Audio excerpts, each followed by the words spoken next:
college students come to a place like UCSB and they begin to hear about lower criticism and higher criticism, that higher critics have already made the determination that Scripture has a number of errors, that it came later.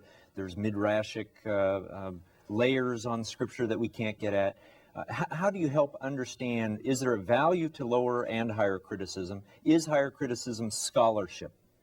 Well, first, lower criticism. Lower criticism, or textual criticism, is indeed a scientific activity, because what it does is to take the manuscripts which have survived of any ancient work, doesn't have to be the New Testament, and these manuscripts are arranged in order of time, and one uses scientific techniques, the ink, the literary, the paleography, the handwriting, and in some cases radiocarbon, that sort of thing. And one dates the manuscripts, and one establishes families of the manuscripts so as to see which ones were copied from which ones. In the course of doing this, you can eliminate copyist errors, and the lower critic works his way back, and finally he is able to provide the best resultant text. That's the text which is the closest to the original writing. All right. Now there'll be some variant readings on this, but in general it will arrive at a text which is as close to that of the original writing as is possible. Fine. And that has to be done. And ought to be done. By the way, it can't be done for the Quran, because an early caliph decided that it was awkward to have so many copies around, so he ordered the gathering together of all of the manuscripts, chose one arbitrarily, and burned all the rest. So in the case of the Quran, we have absolutely no idea whether that manuscript represents an early or a late manuscript of the Quran, or exactly its value. Anyway, all of that is fine. Where the higher critic comes in to the picture is a very different story, because the higher critic doesn't deal with actual manuscripts. He starts where the lower critic leaves off. And this is called higher criticism because supposedly you are going higher up the stream to the original author. He takes the best resultant text, and he then sits down and works with it in a literary fashion. He asks, well, what about the style of this? What about the vocabulary? Is this consistent? Is it the sort of thing that would stem from a single author? And if he comes to the conclusion subjectively that there is a sufficient variation in style, a sufficient variation in vocabulary, then he will argue that originally, before this resultant text, there were fragments written by different authors that were pasted together by a later editor, and that finally produced the earliest version as we have it. And the higher critics, or redaction critics of the New Testament, argue that because of stylistic variations, vocabulary variations, shifts in argument within the Gospels or within the writings of St. Paul in the New Testament or other writers, because of all of this, these were not unitary documents written by the people they're attributed to.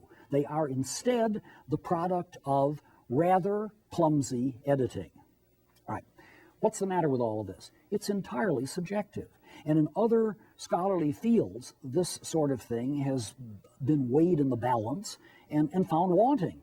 I majored in Greek and Latin in classics as an undergraduate at Cornell, and this technique was used for Homer's Iliad and Odyssey for 75 years. And I had a professor, a real wag, Harry Kaplan, who said, gentlemen and ladies, after 75 years of higher criticism on the Iliad and the Odyssey, we've come to the conclusion that they were either written by Homer or they were written by someone of the same name who lived about the same time, because the whole operation was inconsistent, fell in. Nobody could decide where the style of the supposed author A ended and author B began.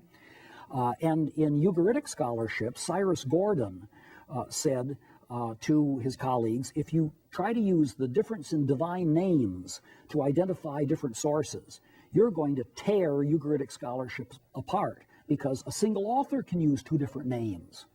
This whole literary approach to the Bible began with the Old Testament, and three German scholars, Graf, Keenan, and Wellhausen, in the 19th century, developed their JEPD theory, which said that actually the first 5 books of the Bible, and then later the 6th, are the product of 4 sources. And 2 of these sources were identified by the different names of God used. Genesis 1 uses Elohim, the general word for God. Genesis 2, starting with verse 4, uses Yahweh for God. Well, said these German scholars, obviously these are 2 documents written by 2 entirely different people. Actually, it's perfectly possible to begin with a more general word and go to a more specific word. C.S. Lewis was a great literary scholar of our time. In one of his essays, points out that the reviewers and critics of his children's books, the Narnian Chronicles, had tried to find the sources he had used. Lewis said they were never right, never once, and they were dealing with documents of their own time. Do we think that we can pull this sort of thing off with documents that are 2 millennia old, written in languages that are no longer living, and in cultures that we are not, that are not our own? He said this is just bad scholarship. And there's an example of this too that is, I think, absolutely wonderful. 2 British scholars, MacGregor and Morton, decided to refine this method of higher criticism by way of the computer. They took 2 of the writings of St. Paul that everybody agrees are St. Paul's, Romans and Galatians, and they fed the literary style of those 2 works into a computer as a standard. Vocabulary, style, transition, stuff like this. And then they fed the style of the rest of the alleged Pauline writings of the New Testament into the computer and came to the conclusion that 6 or 7 different people had written those books. After their book on the subject was published, 2 scholars at Harvard fed the literary style of the preface and first chapter of MacGregor and Morton's book into a computer, then fed the style of the remaining chapters of MacGregor and Morton's book into the computer, and proved that 4 or 5 people had written MacGregor and Morton's book. See the idea? Now, why does this stuff remain in theological departments? I mean, if it's been a discredited method in so many other areas, what is it about the religion department at the university where this kind of stuff continues without being challenged? The answer to this is that liberal religious scholarship and liberal theological scholarship are a law unto themselves. They are an extremely ingrown group of people. They scratch each other's backs. They do not have enough contact with other scholarly disciplines to see that the very same approaches have been rejected in those other disciplines for powerful scholarly reasons. That's one factor. Another factor is this. Now, we don't want to get preachy about this particularly, but in the area of religion, as somebody has said, first God created us in his image, and ever since we've been returning the compliment. Human beings like to create religions around themselves and create religions that satisfy their personal interests. And if you've got to take the New Testament material or the Old Testament material at face value, then this clearly gives you a theology, and it impinges upon you. You then have the responsibility theologically to come around and do this thing God's way. You can't be a Frank Sinatra doing it your way. You got to do it God's way.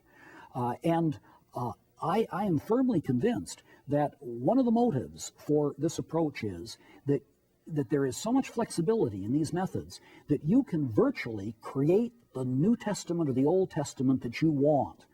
And historically, there is no doubt about the fact that this style of scholarship appeared in Germany in the 19th century at a time when there were great social reasons for not taking the Bible at face value. For example, it's been shown that rising anti-Semitism in the 19th century caused much of German scholarship not to want to take the Jewish scriptures at face value. And so if you could manipulate them on the basis of these subjective techniques of analysis, that gave you control over the whole thing. I think this is a very, very important factor. Yes. There's